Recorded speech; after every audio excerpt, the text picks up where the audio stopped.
मेरे जेठ एक नई लड़की अपने कमरे में लेकर जाता। जब मैं पूछती तो कहने लगता अपनी मर्जी से आई है। ऐसे करते करते 10 से 15 लड़कियां कमरे में लेकर जा चुका था। आखिर मेरा जेठ लड़कियों को कमरे में लेकर क्यों जाता था और वो लड़की कमरे से बाहर क्यों नहीं निकलती थी। एक दिन मैं जेठ के कमरे में छुप कर बैठ गई। फिर मेरा जेठ उस लड़की के साथ जो किया उसको देखकर तो मेरे पैरों तले से ज़मीन निकल गई। क्योंकि लड़की, मेरा नाम अनीता है। जब से मेरी पढ़ाई पूरी हुई थी तो मेरे घर वालों को मेरी शादी करवाने की बहुत जल्दी थी, मगर मैं घर वालों को हमेशा ही मना कर दिया करती थी कि मैं अभी शादी नहीं करना चाहती, क्योंकि मैं मोहित को पसंद करती थी।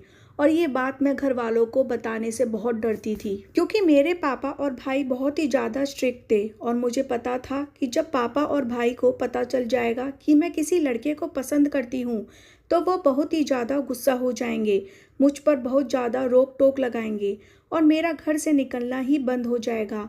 मोहित से मेरी पहली मुलाकात मेरी फ्रेंड के घर पर ही हुई थी, क्योंकि मोहित मेरी दोस्त का ही भाई था। मेरी सहेली का नाम तनु। हम दोनों एक ही साथ पढ़ते थे। हमारी बहुत अच्छी दोस्ती थी। तनु मुझे बिल्कुल अपनी बहन की तरह लगती थी। वह भी मुझसे बहुत ज़्यादा प्यार करती थी। तनु की कोई भी बहन नहीं थी। वो हमेशा यही कहती थी कि अनीता, जब से तुम मुझे मिली हो तब से बहन की कमी बिल्कुल भी महसूस नहीं होती। इसीलिए मैं ज़्यादा से ज़्यादा कोशिश करती थी कि तनु को कभी भी बहन की कमी महसूस ना हो और मैं उसको अपनी सगी बहन की जैसा ही समझूं।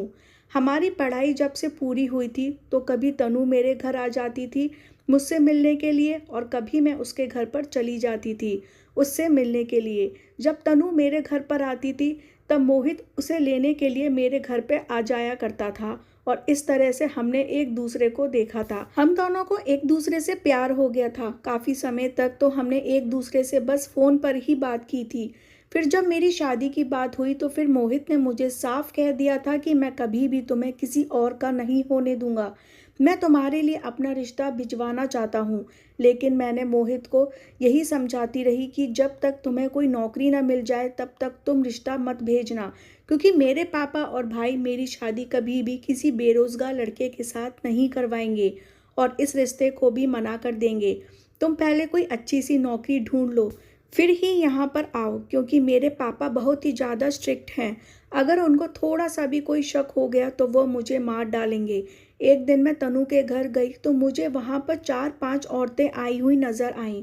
जब मैंने तनु से पूछा कि औरत कौन है, तो यहाँ पर क्यों आई हैं, तब उसने मुझे बताया कि मेरा एक भाई जो कि मोहित भाई से बड़े हैं वो हकीम हैं और लोगों का इलाज करते हैं। तनु ने मुझे बताया कि मेरे भाई को जो मरीजों से थोड़े बहुत पैसे मिल जाते हैं उन्हीं से हमारा घर चलता है और उसी से हमारा गुजारा होता है।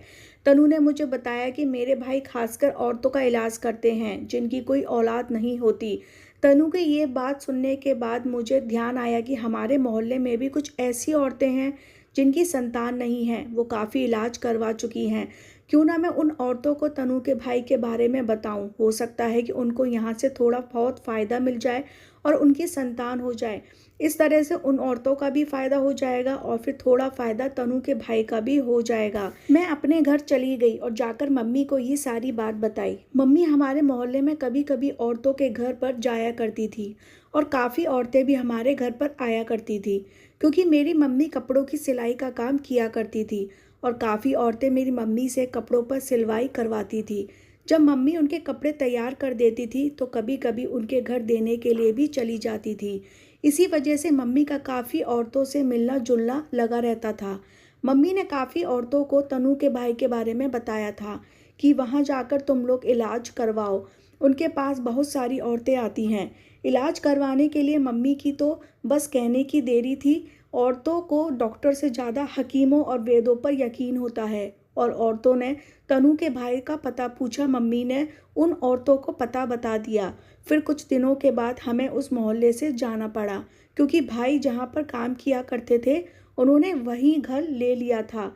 ये वाला घर उनकी दुकान से बहुत ज़्यादा दूर था, तो आने जाने में उन्हें बहुत ज़्यादा परेशानी होती थी।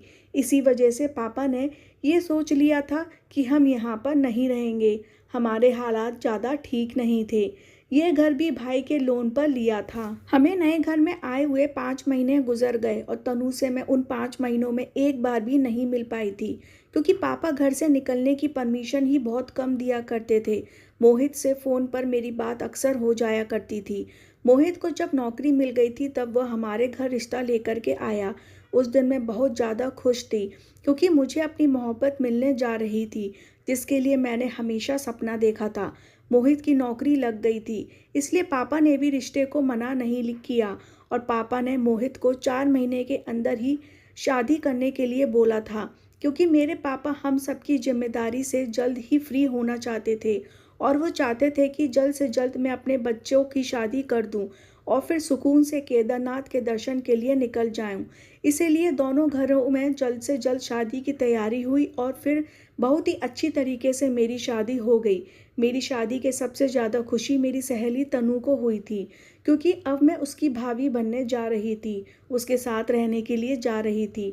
मेरी शादी के बाद तनु और मैं हर समय साथ रहते थे, क्योंकि मोहित सुबह को ऑफिस चले जाते थे और शाम को 8 बजे ही घर वापस आते थे। मैं सारा दिन मोहित के बिना गुजारती थी, लेकिन तनु के होते हुए मैं बिल्कुल भी बोर नहीं होती थी। तनु और मैं घर का सारा काम एक साथ किया करते थे। हमारे घर में जो भी कोई औरत आती थी वो ये बिल्कुल भी नहीं समझती थी कि हम नंद और भाभी हैं। वो सब हमें बहनें समझती थी। मेरी सास को तो इस बात पर बहुत ज़्यादा खुशी होती थी कि मुझे इतनी अच्छी बहू मिली है। वो मुझे और तनु को हमेशा यही कहती थी कि हमेशा ऐसे ही रहना।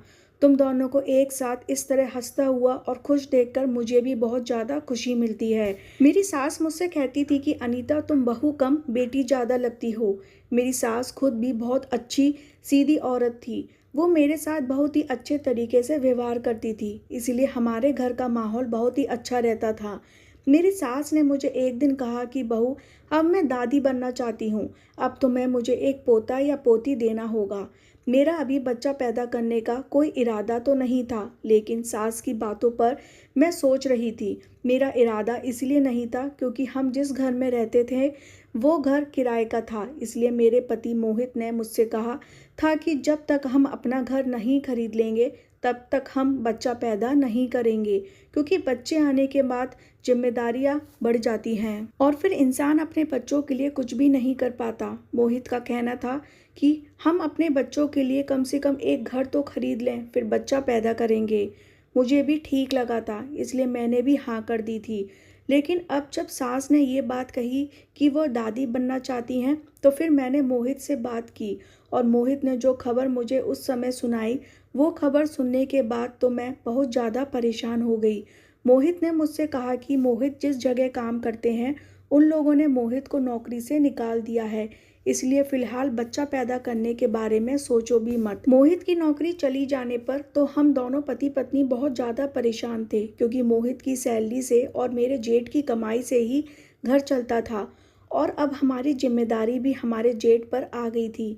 मेरी जेठानी की शादी के 6 महीने बाद ही एक कार एक्सीडेंट में मेरी जेठानी की मृत्यु हो गई थी। तब से मेरे जेठ ने दूसरी शादी नहीं की थी। मेरे जेठ काफ़ी अच्छे खासे पैसे कमा लेते थे, इसलिए उन्होंने कभी भी हमें खुद पर बोझ नहीं समझा था। मेरे जेठ की पहले तो एक छोटी सी दुकान थी, लेकिन अब उन्होंने घर में ही एक छोटा सा अस्पताल बना लिया था, जहाँ पर वह औरतों का इलाज किया करते थे। काफ़ी औरतें उनके पास इलाज करवाने के लिए आती थी और मेरे जेठ दिन व दिन अमीर होते जा रहे थे। मेरे जेठ की कमाई के पैसे से हमने अपना एक घर खरीद लिया था और मेरी सास ने तनु की शादी के लिए भी काफ़ी सारे जेवर भी बनवाए थे। मेरी सास ने जब एक बार फिर से मुझसे कहा कि तुम्हें अब एक बच्चा पैदा करना चाहिए, तो मैं अपनी सास को मोहित की कही हुई बात बता दी कि वो चाहते हैं कि जब तक मुझे नौकरी नहीं मिल जाती और मैं अपना खुद का घर नहीं खरीद लेता, तब तक वो बच्चा पैदा नहीं करना चाहते। तो मेरी सास मुझसे कहने लगी कि ये घर भी तो आप लोगों का ही है, तुम लोग ऐसे क्यों सोचते हो कि ये घर तुम्हारा नहीं है, इसलिए तुम अपने दिमाग से ये बात निकाल दो और एक बच्चा पैदा कर लो। तो मैंने भी अपनी सास को बोल दिया कि मम्मी, जेठ जी के पास तो काफ़ी औरतें इलाज करवाने के लिए आती हैं जिनकी संतान नहीं होती। वो तो उन्हें औरतों का इलाज करते हैं। आप भी उनसे कह दो कि मुझे भी कोई दवाई दे दें जिससे कि मैं जल्दी से प्रेग्नेंट हो जाऊं। मम्मी ने जब मेरे जेठ जी से ये बात बोली तो उन्होंने साफ साफ मना कर दिया कि मैं भाभी का इलाज नहीं करूँगा। मुझे उनकी ये बात बहुत ही ज़्यादा बुरी लगी। मुझे यही लगा कि शायद हम उनके घर में रहते हैं, इसलिए वो ऐसा सोच रहे हैं कि उनकी कोई संतान ना हो। मम्मी ने मेरे जेठ जी को काफ़ी बार बोला था, मगर मेरे जेठ करने के लिए तैयार ही नहीं थे। इस बात पर मुझे कुछ कुछ शक होने लगा और मैं आने वाली औरतों से पूछना शुरू कर दिया, क्योंकि हमारे घर में कमरा बना हुआ था जहाँ पर मेरे जेठ औरतों का इलाज करते थे और उस कमरे में जाने की किसी को भी परमिशन नहीं होती थी। मैं जब भी किसी औरत से पूछती थी कि क्या आपको मेरे जेठ के इलाज से फ़ायदा हुआ है, तो हर आने वाली औरत यही कहती थी कि मैं तो पहली बार आई हूँ और यही उम्मीद लेकर आई हूँ कि आपके जेठ के इलाज से भगवान हमारी खाली झोली में संतान डाल दे। पर जो कोई भी औरत उस कमरे में जाती थी फिर वो वापस बाहर नहीं आती थी।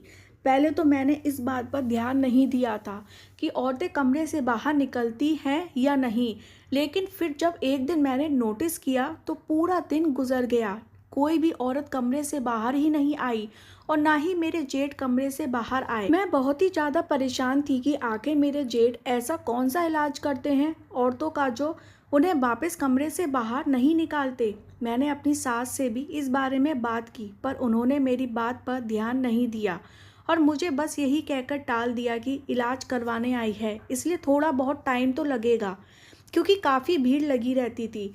मेरे बेटे को बहुत ज़्यादा समय लग जाता है, उसे तो अपने खाने पीने तक का भी परवाह नहीं होती। मैं अपनी सास के साथ इस बारे में और ज़्यादा जिद नहीं कर सकती थी, क्योंकि मैं उन्हें ये क्लियर नहीं बता सकती थी कि मुझे उनके बेटे पर शक हो रहा है। ये बात मैं उन्हें कैसे कह सकती थी, इसलिए मैंने सोचा खुद ही इस बात का पता लगाऊं, क्योंकि मैं अपनी शक को दूर करना चाहती थी।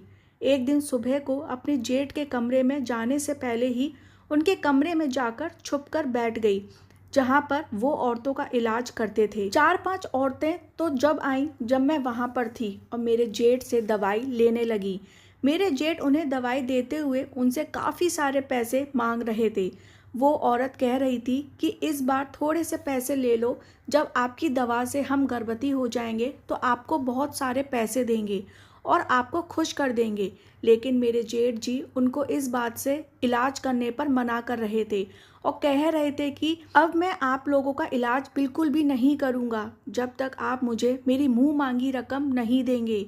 मुझे अपने जेठ जी की ये बात बिल्कुल ठीक नहीं लग रही थी और मैं इस समय ये सोच रही थी कि इस तरह से करके ये इतनी जल्दी इतने अमीर बन गए और अपना घर और गाड़ी खरीद ली।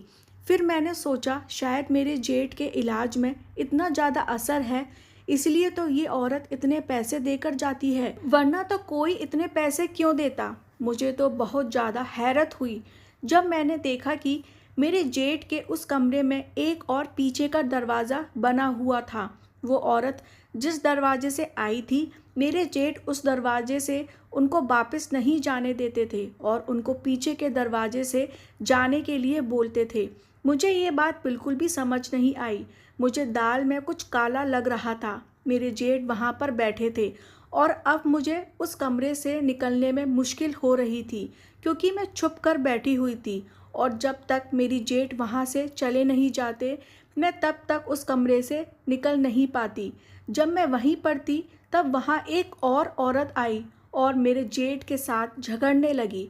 वो मुझे जानी पहचानी लग रही थी। जब मैंने ध्यान दिया और सोचने लगी, ये तो वही औरत है जिस औरत को मैंने अपनी शादी से पहले अपने जेठ का पता बताया था, जो वहाँ पर रहती थी जहाँ पर हम पहले रहा करते थे। वो औरत मेरे जेठ से कहने लगी कि तुमने जितने भी पैसे मांगे मैंने हर बार तुम्हें उतने पैसे दिए, मगर तुम्हारा इलाज से मुझे बिल्कुल भी फ़ायदा नहीं हुआ। मैंने तो अपना घर भी बेच दिया और अपना पैसा, अपने जेवर सब कुछ तुम्हें दे दिए। अब मेरे पास कुछ भी नहीं बचा। अब बताओ कि मुझे संतान कब होगी। मेरे जेठ तो उस औरत को डांट कर अपने कमरे से निकाल रहे थे। वो औरत मेरे जेठ को धमकियां दे रही थी कि मैं तुम्हारी सच्चाई सबको बता दूंगी, तुम्हें मैं बदनाम कर दूंगी। वो औरत बहुत ज़्यादा रो रही थी। वो कह रही थी कि मेरे पति मुझे अब घर से निकाल रहे हैं, वो मुझे डिवोर्स दे देंगे। मैंने उन्हें पक्का यकीन दिलाया था कि इस हकीम की दवाई से मुझे ज़रूर संतान हो जाएगी। वो औरत उस वक्त कह रही थी कि मुझे तो पूनम दीदी का कहना मानना ही नहीं चाहिए था और ना ही आपके पास आना चाहिए था। पूनम मेरी मम्मी का नाम था और मेरी मम्मी ने ही उस औरत को हकीम के बारे में बताया था और मम्मी को मैंने बताया था। सारा कसूर मेरा था। मैंने बिना जाने ही इतनी औरतों को अपने जेठ के बारे में बताया था और मैं उस समय जहाँ पर छुपी बैठी थी वहाँ से निकलकर बाहर आ गई। मुझे देखकर तो मेरे जेठ बहुत ज़्यादा चौंक गए क्योंकि उन्हें बिल्कुल भी अंदाज़ा नहीं था कि मैं यहाँ पर भी हो सकती हूँ। जिस तरह से वो औरत से बात कर रहे थे, मुझे देखकर तो बहुत ज़्यादा शर्मिंदा होने लगे। मुझे कहने लगे कि अरे भाभी, आप यहाँ पर क्या कर रही हैं। वो जो औरत उस समय मेरे जेठ के पास खड़ी थी, वो मेरे जेठ से कह रही थी कि मेरा सारा पैसा मुझे वापस कर दो। उस औरत ने मुझे इस समय पहचान लिया। मुझसे कहने लगी कि अनीता, ये तुम्हारा जेठ है, ये तो ढोंगी है या कोई हकीम। ये कोई हकीम नहीं है, ये औरतों से पैसे लूट रहा है और ये दवाई देने से पहले ही औरतों से काफ़ी पैसे मांगता है। तुम्हारे कहने पर इस हकीम के पास आई थी, इसकी बातों में आ गई, मैंने अपना घर तक बेच दिया। अब मेरे पति मुझे डिवोर्स दे रहे हैं, बताओ मैं कहाँ जाऊँ। ये सब कुछ तुम्हारी वजह से हुआ है। क्यों तुमने मुझे यहाँ भेजा था, अब बताओ मैं क्या करूँ। औरत बहुत ज़्यादा रो रही थी। मुझे उस पर बहुत ज़्यादा तरस आ रहा था क्योंकि वो कह रही थी कि मेरे पति मुझे डिवोर्स दे देंगे जब तक मैं उसके पैसे वापस ना कर दूं। मेरा घर उजड़ जाएगा। मेरे जेठ तो बहुत ही ज़्यादा शर्मिंदा हो रहे थे।